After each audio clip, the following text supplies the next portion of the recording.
পিলখানা হত্যাকাণ্ডের ৬ বছর আজ রাজধানীর বনানী সামরিক কবরস্থানে পিলখানায় নিহত সামরিক কর্মকর্তাদের কবরে ফুল দিয়ে শ্রদ্ধা জানিয়েছেন তাদের পরিবারের সদস্য ও ৩ বাহিনীর প্রধানগণ।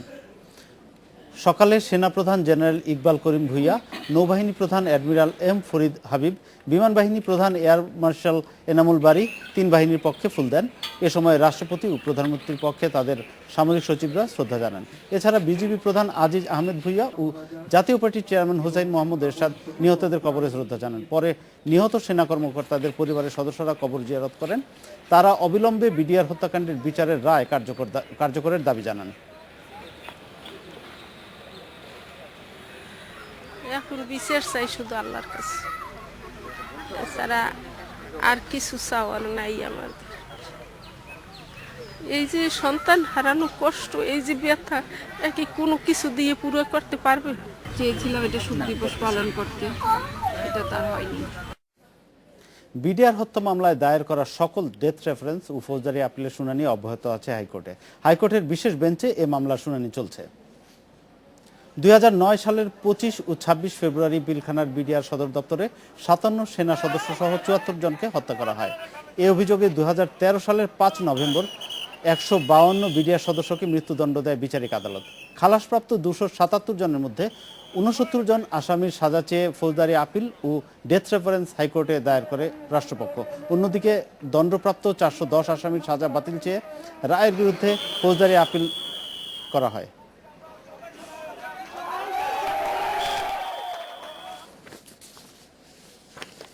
এ বিষয়ে কথা বলতে আমাদের সঙ্গে যোগ দিচ্ছেন অ্যাটর্নি জেনারেল মাহবুবে আলম। বিস্তারিত জানবো তার কাছে। পিলখানা হত্যা মামলা শুধু আসামির সংখ্যার জন্যই নয়, হত্যাকাণ্ডের প্রকৃতিও অত্যন্ত স্পর্শকাতর। আর আমরা জানি যে এ ধরনের মামলা সারা বিশ্বেই বিরল, খুব বেশি দেখা যায়নি। তো এই জটিল মামলার বিচার প্রক্রিয়া কিভাবে চলছে, এর ব্যবস্থাপনার দিকটা আপনার কাছে জানতে চাইব প্রথমে।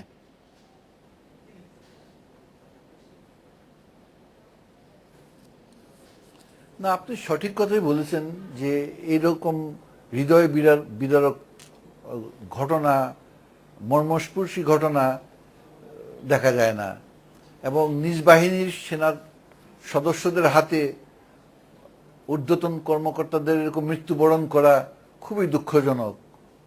যাই হোক,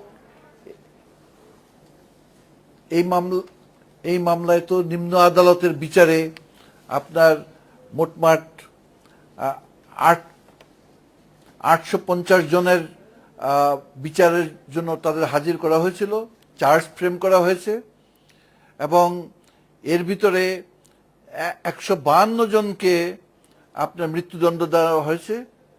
তার ভিতরে ১৪ জন পলাতক আছে, এবং যাবজ্জীবন কারাদণ্ড দেওয়া হয়েছে ১৬০ জনকে, এবং অন্যান্য ধারার অভিযোগে ২৬০ জনকে এবং ৪৯ জনকে, এবং খালাস দেওয়া হয়েছিল ২৭৮ জনকে। আর এই বিচার চলাকালীন অবস্থাতে মারা গেছে ৪ জন।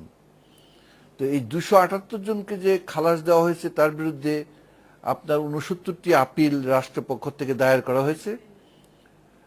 আর এই মামলার শুনানি হাইকোর্টের একটি স্পেশাল বেঞ্চে শুরু হয়েছে ১৮ই জানুয়ারি থেকে।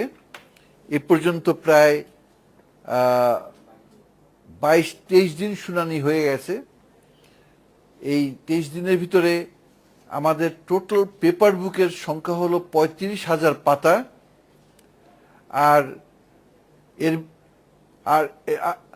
আর এর ভিতরে আপনার স্বীকারোক্তিমূলক জবানবন্দি দিয়েছেন ৫৩৮ জন,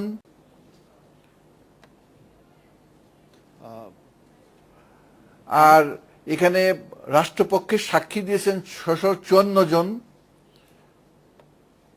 সংখ্যার দিক থেকে এটি একটি বিশাল কাজ, আমরা বুঝতে পারছি, অনেক বড় সংখ্যা নিয়ে আপনাদের কাজ করতে হয়েছে।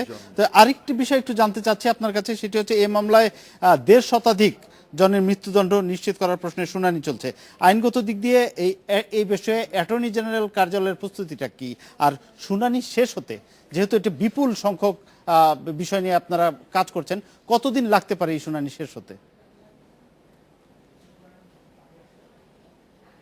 দুটো প্রশ্ন ছিল আপনার কাছে।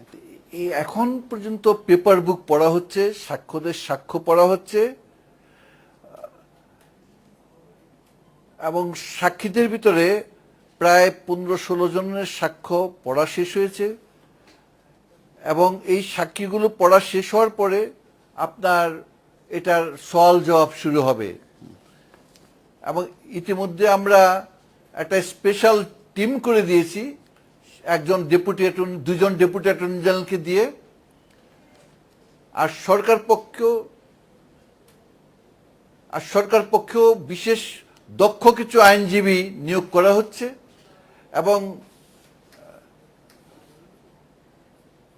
এবং শেষ পর্যায়ে আমিও অ্যাপিয়ার করব আর্গুমেন্ট করার জন্য। ধন্যবাদ। এবার একটু অন্য প্রসঙ্গে আপনার কাছে জানতে চাচ্ছি। আমরা জানি যে বিএনপি চেয়ারপারসন খালেদা জিয়ার বিরুদ্ধে আজ গ্রেপ্তারি পরোয়ানা জারি হয়েছে এবং খালেদা জিয়ার আইনজীবী বলেছেন যে এই পরোয়ানার বিরুদ্ধে তারা উচ্চ আদালতে যাওয়ার সুযোগ রয়েছে তাদের। কিছুক্ষণ আগে আমাদের সানাউল্লাহ মিয়ার সঙ্গে কথা হচ্ছিল, তিনিও বলেছেন যে তারা উচ্চ আদালতে যাবেন। তো সেই সুযোগ কি তাদের রয়েছে এই গ্রেপ্তারি পরোয়ানার বিরুদ্ধে উচ্চ আদালতে যাওয়ার?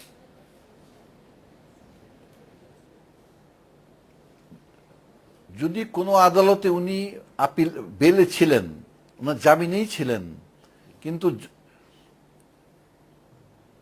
এবং কোনো আদালত যদি জামিন বাতিল করে আপনার ওয়ারেন্ট জারি করে, তাহলে নিয়ম হলো সেই আদালতে গিয়ে তাকে সারেন্ডার করে আত্মসমর্পণ করে সেই আদালতেই তাকে আপনার জামিন চাইতে হবে। আর উনি যদি মনে করেন যে না ওই আদালতে যাবেন না, উনি হাইকোর্টে আসবেন ওই আদেশের বিরুদ্ধে,